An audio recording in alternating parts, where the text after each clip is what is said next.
Bom, pessoal, então nós vamos ter aqui uma série de lives ao longo da semana, já está tudo programado, vocês podem ver aqui no nosso Insta, e serão lives curtas e cada um com uma temática bem direcionada para a gente poder trazer bastante conteúdo, tá bom? Hoje nós estamos iniciando com a arquiteta Carol Bernardi, que vai falar um pouquinho aí sobre o processo criativo. Carol é arquiteta, formada no Mackenzie, mas, Carol, faz você a tua apresentação, que é melhor. Fala um pouquinho da tua carreira, teu escritório, antes da gente iniciar. Tá bom. Em primeiro lugar, Álvaro, agradeço a você e o Paulo Alphaville pelo convite. Eu achei, assim, muito legal. Vai agregar conteúdo aos nossos amigos, arquitetos, aos nossos clientes, aos nossos seguidores que se interessam pelo tema. Bom, sou arquiteta, formada pelo Mackenzie, trabalho com design de interiores. Atualmente, o nosso foco é projeto para famílias. Desenvolvemos muitos projetos de casas, reformas de apartamentos novos. Tenho escritório há 11 anos, lidero 2 equipes, uma focada em desenvolvimento de projetos e a outra focada em gestão de obras. Então, hoje, 90% dos nossos clientes, nós temos a solução, acabamos entregando a solução completa, que é desde o processo criativo inicial, o desenvolvimento de projeto, até a sua casa completamente decorada, com a roupa de cama.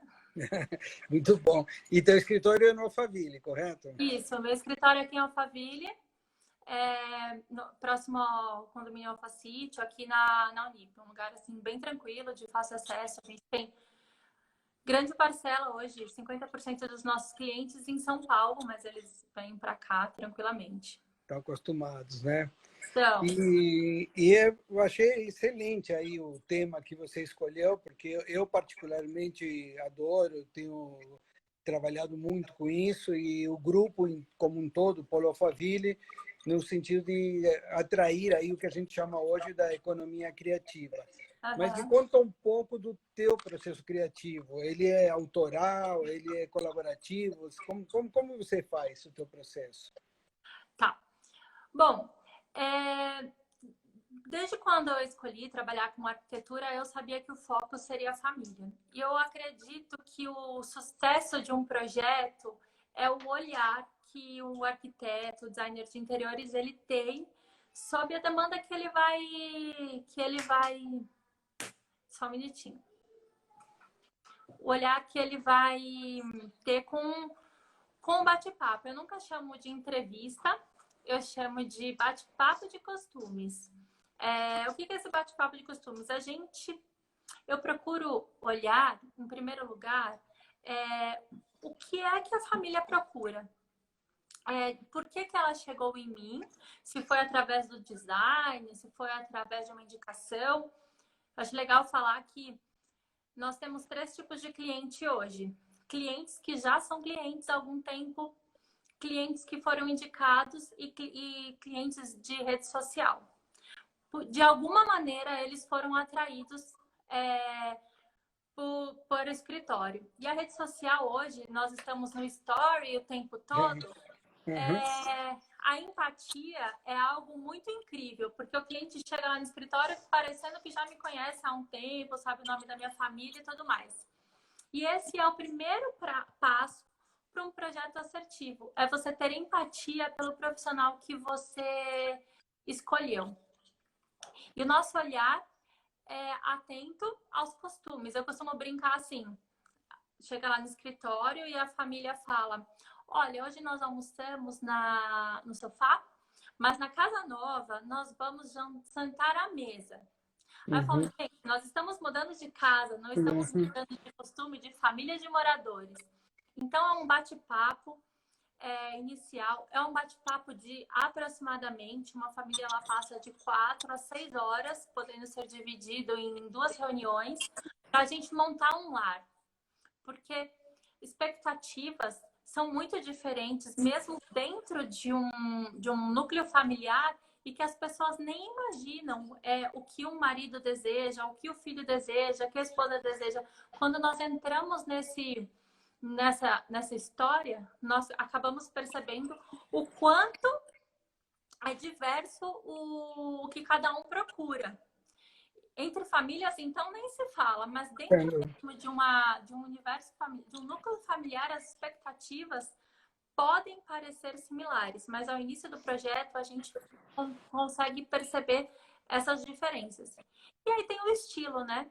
Cada um tem o seu anseio por um estilo. Nós somos procurados hoje pelo nosso trabalho, pelo material que nós publicamos, pelas fotos, pelos 3Ds. Então, além da empatia como pessoa, os clientes, né, os futuros clientes, eles já têm empatia pelo nosso trabalho, pelo nosso traço, pelo nosso desenho.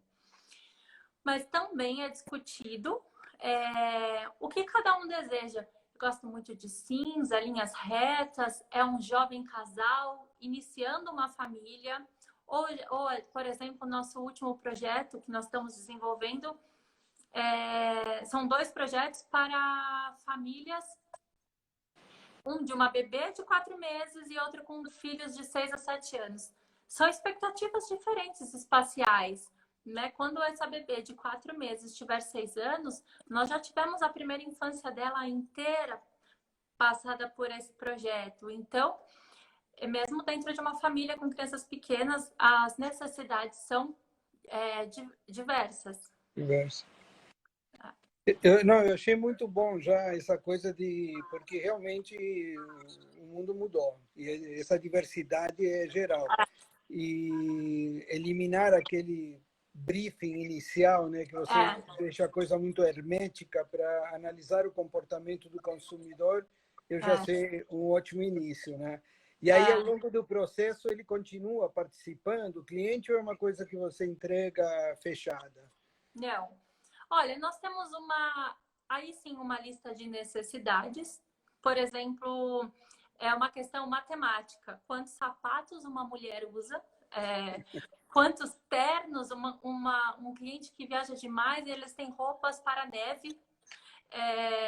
Ou um cliente que gosta muito de cozinhar e ele espera que a cozinha dele tenha produtos específicos em seu eletrodoméstico. Então, eu tenho um briefing técnico, espacial a seguir.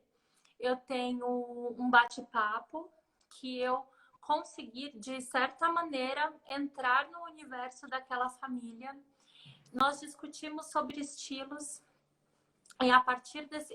o cliente pode nos passar referências hoje, né? O mundo é extremamente conectado. Então, eu recebo Pinterest,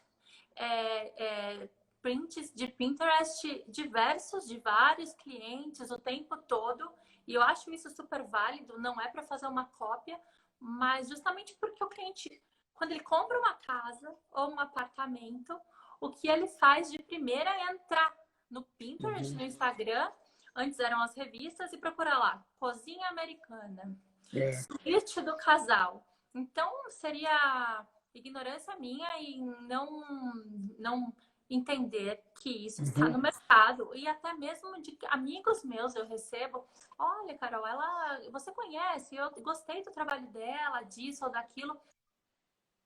Tratada todas essas informações, o processo criativo ele é desenvolvido por mim, os traços, os riscos, a escolha dos materiais. Eu tenho o apoio hoje da minha equipe de projetos, então por ela é desenhado, é feito 3D, uma apresentação com referências fotográficas. Essa fotorrealística que você fala, né? Isso. Minha equipe está muito engajada comigo, trabalha há alguns anos comigo, então eles conhecem bastante do que eu gosto, do que eu espero. Me ajudam, sim, a pesquisar coisas novas. Estamos, sempre que possível, juntos em feiras, reuniões, workshops das lojas. Eu gosto de levar o pessoal do meu escritório, porque assim eu mantenho, na medida do possível, todos antenados e alinhados com as novidades. Tem um discurso mais homogêneo, mas todos participam de toda forma, dando palpite. Sim, participam. O processo criativo, ele não acontece no dia, no momento que eu sento no meu trabalho, na minha mesa e eu resolvo, vou fazer este apartamento agora. Isso, infelizmente, inclusive, ele não é assim. Eu tenho uma tabela de necessidades, eu tenho um briefing a cumprir, eu tenho uma reunião no meu escritório com a minha equipe sobre esse universo e a gente vai desenvolvendo um ambiente por vez. E, claro, muitas vezes isso trava. E eu tô... Inspiração não é assim, num momento de inspiração eu tenho que ter agora. Inspiração acontece... Não tem hora para acontecer. Tô tomando banho, tô jantando, tô dentro do meu escritório e, de repente, a solução para um cliente vem. E aí, um simples croquis dá conta de um projeto de 4 dias que eu tava pensando. Até as visitas, as feiras que você faz, as viagens e as lojas do polo ajudam para isso. Ajudam muito, ajudam muito, ajudam muito. Mas o cliente, quando ele te contrata, ele entende isso? Ele sabe que o processo é assim? Ou ele imagina ainda que tem essa coisa de Leonardo da Vinci, de fazer... Ele entende, porque eu até falo, gente, esse é um bate-papo inicial. Eu sou uma pessoa extremamente metódica, chata. Então, eu gosto de apresentar como é meu trabalho através de um organograma, além de prazos, mas exatamente o que a gente entrega. Porque eu sou contratada na expectativa de um novo lar. Eu não estou vendendo uma geladeira, um sofá. Então, eu lido com uma expectativa. Eu sou contratada por uma expectativa de uma solução de vida para aquela família. Então, eu sou metódica na minha apresentação prévia, dizendo como eu gosto de trabalhar, se tem algo que o cliente queira fazer de maneira diferente, essa apresentação, o prazo, e assim nós alinhamos essas expectativas. Isso que você falou é bem real e é bem difícil, né? Porque você tem, às vezes, grandes ideias, mas você tem que seguir uma norma, lei, né? Às Sim. vezes até o cliente não tem nem conhecimento das questões técnicas que são envolvidas. Não, cada um, né? Eu vou no meu dentista, eu confio no que ele está me dizendo e trabalhar com confiança com o profissional que você contratou é fundamental para alinhar a expectativa. E eu vejo muito isso. Quando o cliente contrata o nosso escritório, ele dedica o sonho da vida dele, a execução do lar, essa contratação. E ele acredita e confia a nós todas as soluções, as normas, as técnicas, as especificações corretas. Isso aprende ao longo dos anos, né? Eu falo no escritório que a gente só pode errar coisas novas. Não podemos cometer erros já cometidos. Então, em 11 anos de escritório, infelizmente, cometemos uma especificação ou outra errada, uma medida errada de um móvel, e o escritório se responsabilizou, corrigiu, a gente não tem esse cliente e tocamos dessa maneira. Sim, perfeito. O pessoal está perguntando, pode fazer perguntas, lógico, eu avisei pode ir fazendo, a gente vai selecionando por aqui. E é realmente isso que você falou, porque foi um grande exemplo esse do dentista. Como faltam Pinterest de dentistas de outras áreas, né? Ninguém fica lá. Muito. Na nossa área, o pessoal vai, pega a imagem e acha que a coisa também é resolvida, mas nas outras profissões a gente acredita mais, né? Foi um bom exemplo. Um bom exemplo, eu acho que sim. Agora, e como você faz aí para viabilizar isso? Ou seja, porque às vezes entre a tua ideia, a ideia do cliente e transformar isso em realidade tem uma dificuldade de equilíbrio ali entre o emocional e o racional, né? Tem. Isso independe do projeto padrão médio, baixo, alto, altíssimo. Alinhar a expectativa inicial é algo fundamental, porque cada um na sua profissão. Por exemplo, eu sou um cliente, compro um apartamento, e eu tenho uma grande expectativa de soluções para ele. Ela custa, ela tem o seu valor, o seu investimento e a sua viabilidade técnica, né? Então, a gente, pela experiência que tem de gestão das obras que nós executamos dos nossos projetos, nós temos hoje um conhecimento grande de custo de implantação. Não existe valor fixo por metro quadrado, como também não existe aquela coisa de quanto custa o alto padrão por metro quadrado. O alto padrão é muito relativo, o que é alto padrão para você, para mim, para o meu cliente, né? Então, com o nosso bate-papo inicial, eu nunca pergunto quanto ele quer gastar, quanto ele quer investir na sua solução, antes de que ele me conte tudo. Deixo muito à vontade para me mostrar todo o material, para falar durante horas sobre do que a família gostaria e tudo mais.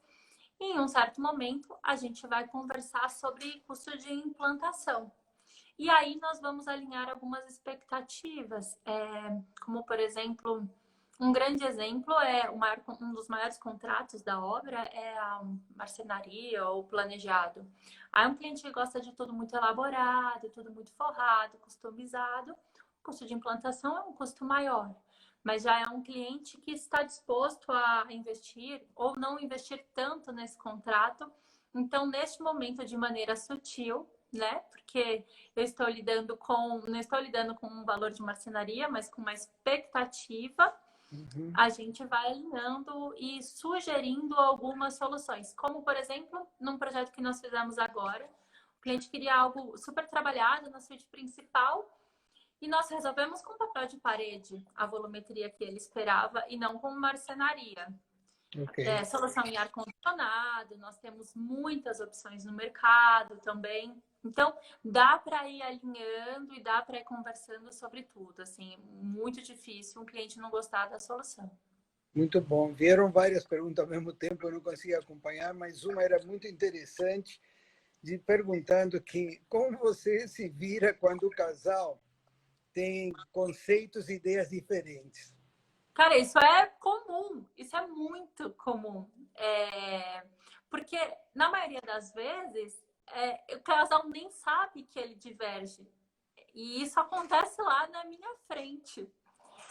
Uma coisa muito legal, o tema mais assim, discutido entre casais é a banheira.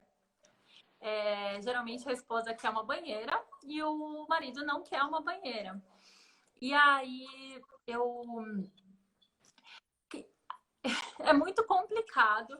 Eu deixo com que eles resolvam sozinhos, mas assim, eu tenho argumentações técnicas para dar. Como, por exemplo, uma cliente minha queria colocar um ofurô na varanda de um apartamento e agora uma cliente minha queria colocar uma banheira no quarto.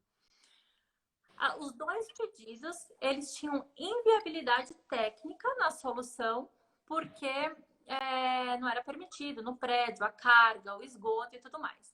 Então, primeiramente, eu como arquiteta tento solucionar e até me safar, né, da briga do casal de maneira técnica. E depois, caso isso não seja possível, eu acabo dando minha opinião sincera sobre isso. Assim, nem do lado da esposa, nem do lado do homem, mas assim, isso vai ficar apertado, vai ficar grande, vai ficar escuro. Na minha opinião profissional, eu acredito que essa seja uma melhor solução ou não. Obrigado. Mas acontece muita briga de casal. Com certeza. Adriana Coelho, que tinha perguntado, obrigado. Adriana. E agora a arquitetura térmica está te perguntando como você faz em um ambiente fechado, né? Estão todos respirando no ambiente,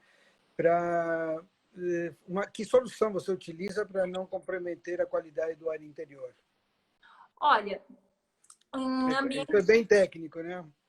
Em ambientes residenciais, nós temos soluções muito simples e comerciais, em ambientes residenciais, soluções simples e comerciais de ar-condicionado. Trabalhamos com algumas empresas que nos auxiliam no dimensionamento, na implantação desses produtos.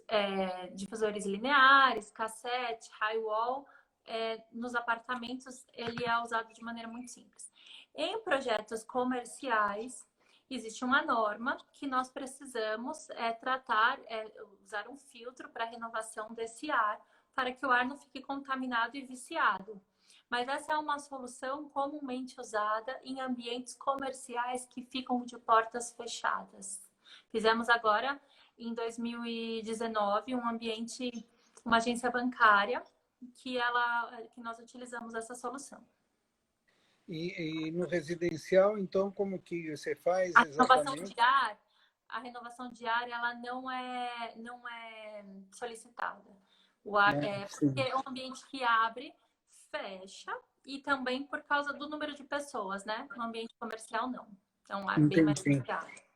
Entendi.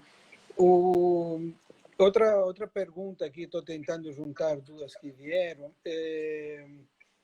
E ao longo desse processo que você estava falando do cliente ir acompanhando a parte criativa, ele também tem como ir interferindo alguma coisa, por se ele tiver algum problema financeiro, enfim, ele não está no planejamento dele, ou isso já é resolvido no início?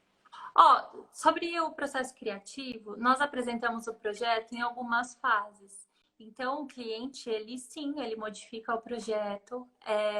Dependendo da tratativa, uma revisão, 2 revisões, 3 revisões.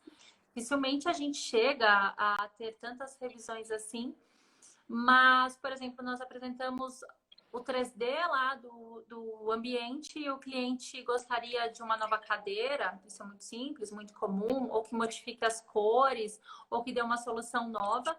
Então, sim, ele entra nas reuniões, ele tem o tempo para analisar, o tempo que ele quiser, na verdade, mas geralmente o cliente está mais ansioso do que a gente e ele pode, sim, interferir no processo criativo.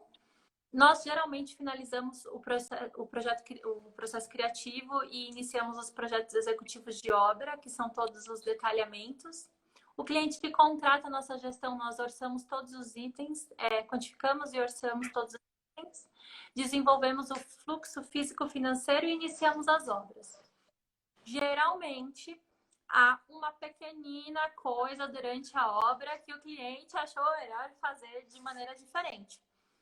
Mas não é muita. Dificilmente algo que atrase ou que agregue grande valor.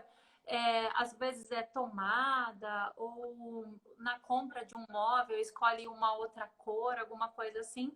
Mas o projeto ele vai tão detalhado, exaustivamente, memorial descritivo tão completo que ele tem o tempo todo as informações de projeto que durante a obra é difícil isso. Acontece, mas dificilmente um cliente muda o projeto. Muda pouquíssima coisa.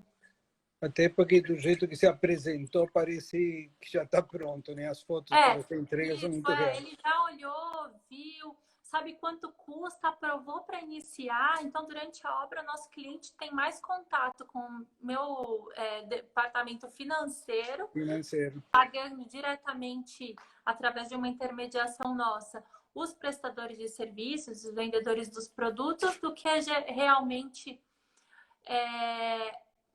um dia a dia de obra. Os nossos clientes vão muito pouco em obra, muito pouco mesmo. Eu os encontro mensalmente. A minha arquiteta de obra visita a obra quase que diariamente, eu também visito, mas o cliente, no período de obra, nossos clientes, eles não gostam muito. Geralmente, acho que eles vão, falam, olha, eu gosto de obra, eu sou perfeccionista, eu vou visitar bastante. Aí visita 1, 2 vezes, daqui a pouco desaparece. No final aparece de novo. Que bom! Acho que aquela seleção inicial está funcionando bem. Eu tô com um cliente que se mudou de estado agora porque ele achou melhor. Ele falou, Carol, no final eu volto. A Luz Ambiente dá continuidade a essa questão do financeiro. Ele diz assim que, infelizmente, nós não temos normas para iluminação residencial. E tem uma grande oferta de produtos de baixa qualidade com preços bem baixos. E aí fica difícil. O que fazer? Confiar no fornecedor. Ter um parceiro legal. Boa.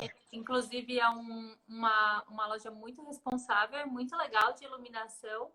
Então, é acreditar no que o seu fornecedor te traz. Porque confiar que ele vai trazer o que ele tem de melhor para você e caso você tenha algum problema, ele vai te solucionar, porque eu faço obra com os meus clientes, então eu não especifico lâmpada, eu entrego uma casa acesa, eu não posso ter problema. Então hoje eu confio muito nos meus parceiros. Legal. Delano, isso aqui não é pergunta, ele te colocou na parede, olha só. Ele pergunta assim, se você, quando teu cliente chega com um monte de referências, mas você acha que o gosto é duvidoso, como você reage? Puxa, o que é duvidoso, né? Para mim ou para ele? Eu tenho o meu gosto particular pelas coisas, mas eu tento entender por que ele chegou ali. Eu costumo... A Aline, arquiteta do escritório, está aí, ela vai lembrar dessa história. Mas uma vez nós fomos desenvolver o projeto de uma casa e a cliente pediu balaustre, que é uma solução muito antiga na varanda da casa dela. Isso já faz uns 10 anos já, mas mesmo assim já era muito antiga. Ela falou, olha, eu quero uma varanda... colonial, né, Carol? Eu quero uma varanda cheia de balaustres. Aí eu falei, Fátima, por que você espera ter uma varanda cheia de balaustre? Ai, Carol, porque eu gosto disso desde a minha infância. E a minha casa não tinha balaustre. E eu achava isso lindo. Então, na primeira oportunidade de desenvolver o projeto da casa dela, a primeira coisa que remeteu à infância dela, o seu novo lar, era o balaustre. Então, quem sou eu para não fazer o balaustre dela? No final, nós sugerimos várias outras soluções. E ela se encantou e não fez o balaustre porque ela acreditou que tinha coisa mais moderna, mais bonita e que a casa dela ficaria melhor com outras sugestões que nós demos. Então, o meu papel é falar, olha, hoje nós temos umas outras soluções mais legais, que vão de encontro com valor até que agrega o valor comercial do seu imóvel, mas se ela quisesse o balaustre, ela teria a casa mais bonita do bairro com o balaustre. A mesma coisa é a referência que chega lá no escritório com o cliente. Muita coisa eu não me identifico, mas eu vejo tanta identidade com o cliente que eu prefiro seguir assim. A Aline complementa essa pergunta, te perguntando e como você apresenta as referências que você escolhe durante o processo criativo. Olha, nós temos uma apresentação em PowerPoint e durante 2 dias que antecedem a reunião, geralmente eu e minha equipe passamos nas lojas, pegando pedaço de piso, pedra, cortina, tecido, papel de parede. Então, muitas vezes o cliente vai na apresentação de projeto no escritório, principalmente a primeira reunião, e meu escritório está parecendo uma loja. Então, eu carrego lá um piso bem grande ou um pedacinho da amostra dele.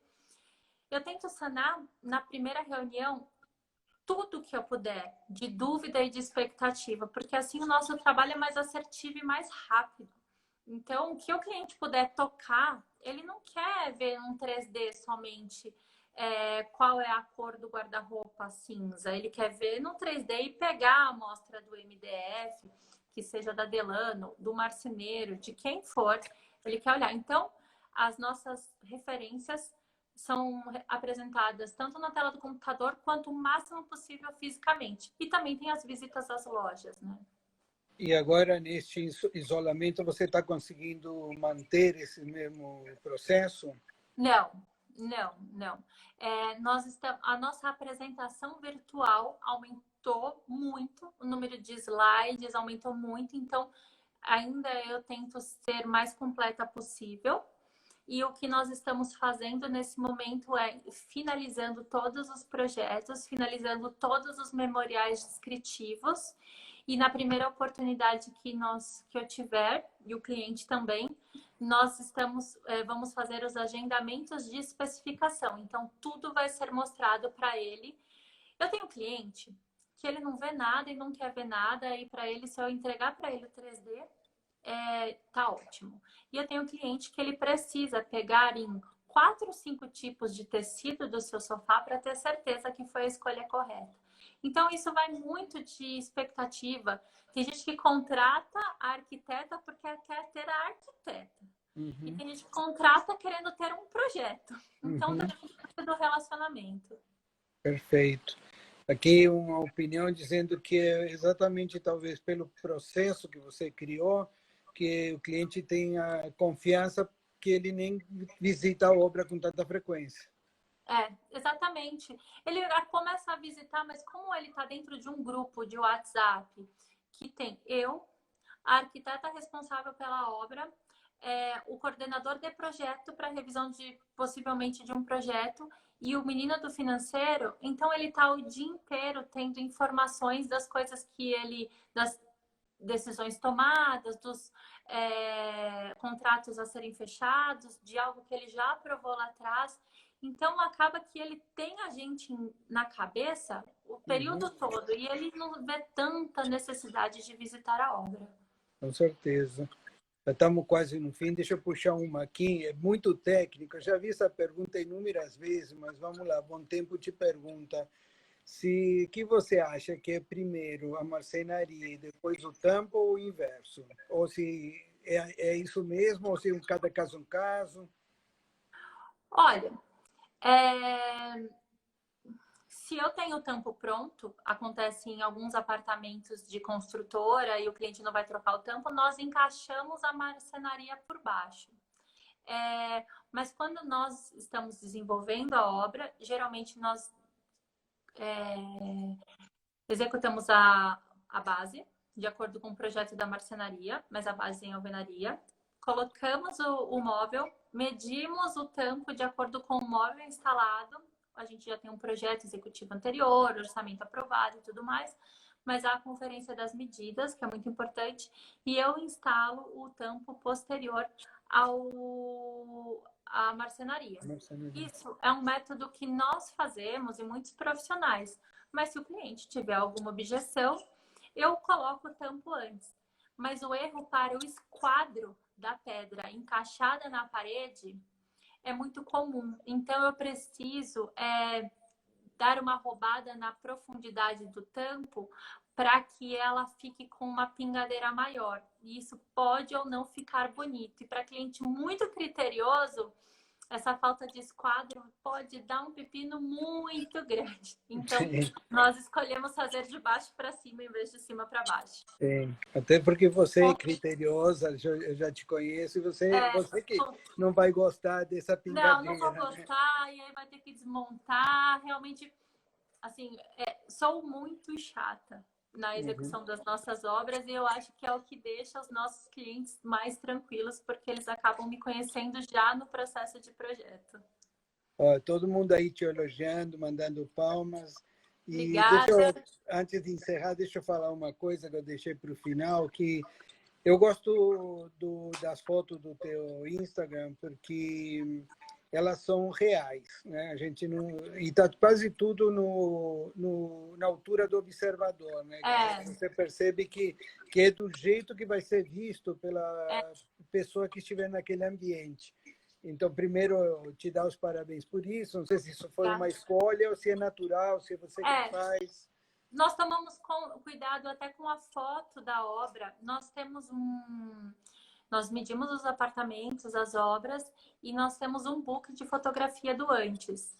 E há um treinamento com os meus assistentes dessas fotos do antes, porque além de técnicas para mostrar detalhamentos, eu quero ter a foto do antes no ângulo que eu previ o 3D. Porque eu quero que o cliente veja, isso é mostrado a ele, como é que está atualmente, como vai ficar de acordo. Até nas fotos dos ambientes prontos, você dificilmente vê em ângulo, em quina, meus 3Ds e as minhas fotos. Eu gosto de coisas de frente. Eu sou uma pessoa mais quadrada, até nas fotos. Eu gosto das coisas vistas de frente, em ângulos reais, em altura de observador. Sim, é algo pensado por nós para desenvolver o nosso material. Sim, eu gostei. Eu acho que é por isso que muitos estão te procurando pelo Insta, porque aquelas fotos, às vezes, muito artísticas, elas são importantes também, mas a pessoa não vai encontrar aquilo na casa dela nunca. Não, e ela não vai ter aquele ângulo para ver. Ela não adianta eu roubar um 3D de um pequeno banheiro ou de uma sala num ângulo. Ela não vai encontrar isso na casa dela nunca. Exato. Então, é importante Por isso eu achei importante colocar de novo, porque pode ter pessoas assistindo que não sejam Legal. profissionais, e a gente, às vezes, tem foto que parece que você tirou uma parede para poder mostrar, é irreal, isso não existe, né? Então, a tua escolha foi correta. Carol, você quer encerrar, colocar alguma coisa a mais? Não, agradecer novamente a oportunidade de estar aqui.